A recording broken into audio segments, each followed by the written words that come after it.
నమస్తే. Welcome to పురాలోకల్. BRS పార్టీకి చెందిన జూబ్లీహిల్స్ ఎమ్మెల్యే మాగంటి గోపీనాథ్ కన్నుమూశారు.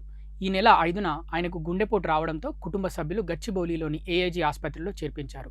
అక్కడ చికిత్స పొందుతూ ఆదివారం ఉదయం 5:45 ఆయన తుది శ్వాస విడిచారు. ఈ మేరకు వైద్యులు వెల్లడించారు. ఈ నెల 5న ఇంట్లో ఉండగా ఆయనకు గుండెపోటు వచ్చింది. కుటుంబ సభ్యులు ఏఐజీకి తరలించారు. కార్డియాక్ అరెస్టుకు గురైనట్లు వైద్యులు తెలిపారు. సిపిఆర్ చేయడంతో తిరిగి గుండె కొట్టుకోవడం, నాడి, బీపీ సాధారణ స్థితికి రావడంతో ఐసీయూలో వెంటిలేటర్పై చికిత్స కొనసాగించారు.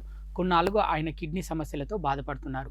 3 నెలల క్రితం కూడా ఏఐజీలో చేరారు. అప్పట్లో డయాలసిస్ చేయించుకున్నట్లు సమాచారం. తాజాగా గుండెపోటు రావడంతో చికిత్స పొందుతూ మృతి చెందారు. 3 సార్లు ఎమ్మెల్యేగా తెలుగుదేశం పార్టీ వ్యవస్థాపకుడు ఎన్టీఆర్ స్ఫూర్తితో మాగంటి గోపీనాథ్ 1982లో తెలుగుదేశం పార్టీలో చేరారు. 1985లో హైదరాబాద్ నగర తెలుగు యువత అధ్యక్షుడిగా ఎంపికయ్యారు. ఎన్టీఆర్ స్వయంగా ఆయనకు నియామక పత్రాన్ని అందజేశారు. 2014లో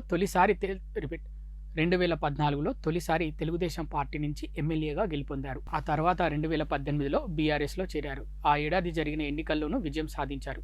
అనంతరం 2023లో జరిగిన ఎన్నికల్లోనూ గెలిచారు. వరుసగా 3 సార్లు ఎమ్మెల్యేగా ఆయన గెలుపొందారు. 2022లో బీఆర్ఎస్ పార్టీ హైదరాబాద్ జిల్లా అధ్యక్షుడిగాను మాగంటి గోపీనాథ్ పనిచేశారు. ఇవి ఇప్పటి వరకున్న అప్డేట్స్. మరిన్ని అప్డేట్స్ కోసం చూస్తూనే ఉండండి పురాలోకల్, your choice for local voice.